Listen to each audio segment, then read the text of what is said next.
বন্ধুরা, জীবনে সুখ দুঃখ আসে যায়, এ সবই ভাগ্যের খেলা। যার কারণে কারো ভাগ্য এত শক্তিশালী যে তার দ্বারা করা সমস্ত কাজ সফল হয়ে যায়। অন্যদিকে কিছু লোকের ভাগ্য কখনোই তাদের পক্ষে থাকে না, যার কারণে তারা তাদের সর্বোত্তম প্রচেষ্টা সত্ত্বেও ব্যর্থতার সম্মুখীন হয়। এটা পুরোটাই ছিল ভাগ্যের ব্যাপার। কিন্তু আপনি কি জানেন, অনেক সময় জেনে বুঝে আমরা নিজেরাই এমন ভুল করে ফেলি যার ফলে দুর্ভাগ্য আমাদের ঘরে ঢুকে পড়ে এবং আমরা সারা জীবন গরিব থেকে যাই। বিশেষ করে সেই বিবাহিত পুরুষেরা যাদের স্ত্রীরা অজান্তেই এমন ভুল করে ফেলে, যার কারণে তারা চাইলেও সুখ পায় না এবং তারাই গরিব থেকে যায়। আজ আমরা আপনাকে সেই কয়েকটি ভুল সম্পর্কে বলতে যাচ্ছি যা যে মহিলারা করে তার স্বামী সব সময় গরিব থাকে। আপনাকে অবশ্যই এই ভিডিওটি শেষ পর্যন্ত দেখতে হবে, যাতে আপনিও জানতে পারেন কেন একজন ব্যক্তি তার স্ত্রীর কারণে সর্বদা দরিদ্র থাকে। বন্ধুরা, স্বামী স্ত্রী একে অপরের পরিপূরক বলে মনে করা হয়। আমরা সর্বদা শুনে এসেছি যে স্ত্রীর সমস্ত সৎকর্ম, উপাসনা ও তীর্থযাত্রার ফল স্বামীও পেয়ে থাকেন। সম্ভবত এই কারণেই স্ত্রীকে স্বামীর অর্ধাংশ অর্থাৎ অর্ধাঙ্গিনীও বলা হয়। স্ত্রীর ভালো কাজের ফল যেমন স্বামী পায়, তেমনি স্বামীও স্ত্রীর ভুলের শাস্তি পায়। এটি তাদের সুখ এবং সমৃদ্ধির ওপর নেতিবাচক প্রভাব ফেলতে শুরু করে। এক, স্বামী স্ত্রীর মধ্যে ঝগড়া একটি সাধারণ ব্যাপার যা আজকাল সকলের ঘরেই ঘটে। এই পৃথিবীতে খুব কমই এমন কোনো বিবাহিত দম্পতি থাকবে যারা কখনোই কোনো বিষয়ে তর্ক বা ঝগড়া করে না। তবে যেসব স্ত্রীরা প্রতিদিন স্বামীর সঙ্গে ঝগড়া করে এবং সব কিছুতেই রেগে যান এবং উচ্চ স্বরে কথা বলেন, দেবী লক্ষ্মী তাদের উপর ক্রুদ্ধ হন। শাস্ত্রেও ঘরের নারীদের লক্ষ্মীর মর্যাদা দেওয়া হয়েছে, তাই নারীকে দেবীও বলা হয়েছে।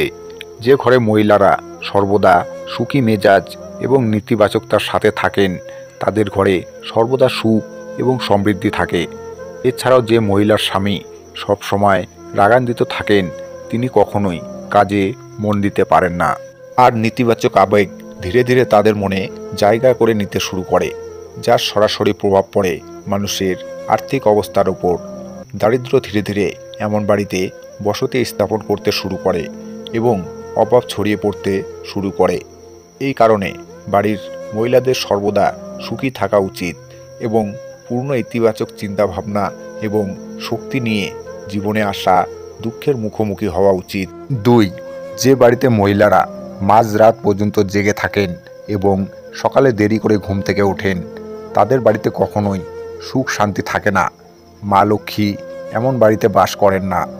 তিন, যে বাড়িতে মহিলারা ঘরদোর পরিষ্কার পরিচ্ছন্নতা রাখেন না, চারদিকে ধুলোবালি বা মাকড়সার জাল জমে থাকে, এমন বাড়িতে কখনোই উন্নতি থাকে না। চার, কথিত আছে ঘরের নারীদের কখনোই ঝাড়ুতে লাথি মারা উচিত নয়। যে বাড়িতে মহিলারা ঝাড়ুতে পা দেয়, মা লক্ষ্মী কখনো সেখানে বাস করেন না। যদি কোনো মহিলা তাদের বাড়িতে এই কাজ করে, তাহলে সে বাড়িতে দারিদ্র্য বিরাজ করে। সে বাড়ির লোকজন কোনো সময়ে আর্থিকভাবে সচ্ছল হতে পারেন না। পাঁচ, সূর্যোদয়ের পর চুল আঁচড়ালে বাস্তুদোষ হয়। সন্ধ্যায় চুল আঁচড়ানো থেকে বিরত থাকুন, এর কারণে দেবী লক্ষ্মী ক্রুদ্ধ হতে পারেন। ছয়, মহিলাদের সকালে স্নান করেই রান্নাঘরে প্রবেশ করা উচিত। স্নানের আগে রান্নাঘরে প্রবেশ করা উচিত নয়, এতে মা অন্নপূর্ণা রেগে যান। সাত, বাড়ির মহিলাদের কখনোই রান্নাঘরে এঁটো বাসন রাখা উচিত নয়। অনেক বাড়ির মহিলাদের রাতে রান্নাঘরে এঁটো বাসন পাত্র বা কড়াই ফেলে রেখে ঘুমোতে যাওয়ার অভ্যাস আছে। আপনিও যদি আপনার বাড়িতে এটি করেন, তবে মা লক্ষ্মী কখনো এমন বাড়িতে আসেন না। এটি দারিদ্র ও দুর্দশার কারণ হয়ে ওঠে। আর বিবাহিত মহিলারা যে বাক্স বা পাত্র থেকে সিঁদুর লাগান, সেই সিঁদুর কাউকে দেওয়া উচিত নয় এবং যখনই আপনি সিঁদুর লাগাবেন, মাথায় ঘোমটা দিয়ে লাগাতে হবে।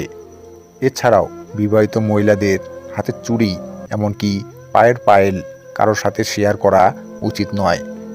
এটি করা খুবই অশুভ বলে মনে করা হয়। আপনিও যদি জেনে বুঝে এই ভুলের পুনরাবৃত্তি করে থাকেন, তাহলে আজই তা বন্ধ করুন। অন্যথায় আপনার ছোট ভুলটি আপনার স্বামীর দারিদ্র্যের কারণ হয়ে দাঁড়াবে।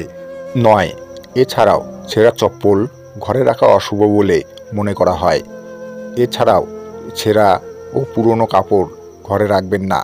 এগুলোকে অশুভ বলে মনে করা হয়। এতে মা লক্ষ্মী রেগে যান। এগুলি কাউকে দান করুন বা তাদের সঠিকভাবে নিষ্পত্তি করুন। 10. হিন্দু ধর্মে পূজা, জপ এবং উপবাসের প্রতি অনেক গুরুত্ব দেওয়া হয়েছে, কিন্তু বাড়িতে পূজা উপাসনা না রাখলে দেবী লক্ষ্মী ক্রুদ্ধ হন, যার কারণে আর্থিক সীমাবদ্ধতা এবং দারিদ্র্যের সম্মুখীন হতে পারে। 12. দেবদেবীর ছেঁড়া ও পুরনো ছবি বা ভাঙ্গা মূর্তিও আর্থিক ক্ষতির কারণ হয়ে দাঁড়ায়, তাই তাদের নদীতে ভাসিয়ে দেওয়া উচিত। দেবদেবীর ছবি বা মূর্তি নির্দিষ্ট সংখ্যা ও জায়গায় রাখতে হবে। ঘরে একই ঈশ্বর বা দেবীর একাধিক মূর্তি বা ছবি থাকলে বাস্তুদোষ হয়। 13. বাড়ির ছাদে পড়ে থাকা ময়লাও আর্থিক সংকট বাড়াতে পারে। এটি পরিবারের সমৃদ্ধিতে নেতিবাচক প্রভাব ফেলে। ঘরের ছাদে আবর্জনা বা অপ্রয়োজনীয় জিনিসপত্র রাখবেন না। এতে পরিবারের সদস্যদের ওপর খারাপ প্রভাব পড়ে। এর পাশাপাশি পিতৃদোষও দেখা দেয়। 14. গরুর পুরাণ অনুসারে যে সকল ব্যক্তি পরিষ্কার পরিচ্ছন্নতা থাকেন না, তাদের সাথে দেবী লক্ষ্মী কখনোই থাকেন না। এছাড়াও মা লক্ষ্মী পরিষ্কার বাড়িতে থাকতে পছন্দ করেন। গরুর পুরাণে বলা হয়েছে যে যারা নোংরা পোশাক পরেন তাদের সঙ্গে দেবী লক্ষ্মী থাকেন না, কারণ দেবী লক্ষ্মী পরিচ্ছন্নতা পছন্দ করেন। কথিত আছে যে যাদের পোশাক নোংরা তাদের সমাজে খ্যাতি কম এবং রোগ ব্যাধি লেগেই থাকে। 15. গরুর পুরাণ অনুসারে যারা ক্ষুধার চেয়ে বেশি খান তাদের প্রতি দেবী লক্ষ্মী সবসময় ক্রুদ্ধ হন। অতিরিক্ত খাবার খাওয়া স্বাস্থ্যের জন্যও ভালো বলে মনে করা হয় না। এমন অভ্যাস অনেক রোগকে আমন্ত্রণ জানায়। 16. চুল কাটা। বৃহস্পতিবার ও একাদশীর দিন চুল ও নখ কাটা অশুভ বলে মনে করা হয়। এতে মা লক্ষ্মী রেগে যান, যার কারণে ঘরে আর্থিক ক্ষতি হতে পারে। সূর্যাস্তের পরে এই জিনিসগুলি দেবেন না। সূর্যাস্তের পরে কাউকে দুধ, দই বা টাকা দেওয়া অশুভ বলে মনে করা হয়। এতে ঘরে আর্থিক ক্ষতির হয়, যার কারণে আর্থিক সংকটে পড়তে হতে পারে। পাথর বা রত্ন অশুভ ফল দেয়।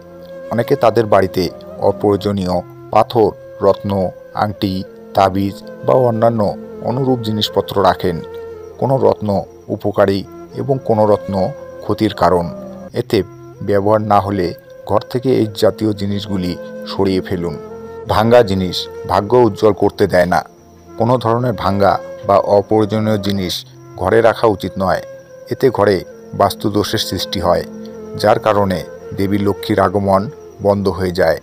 বিশেষ করে কোনো কাচের ভাঙ্গা সামগ্রী ঘরে রাখবেন না।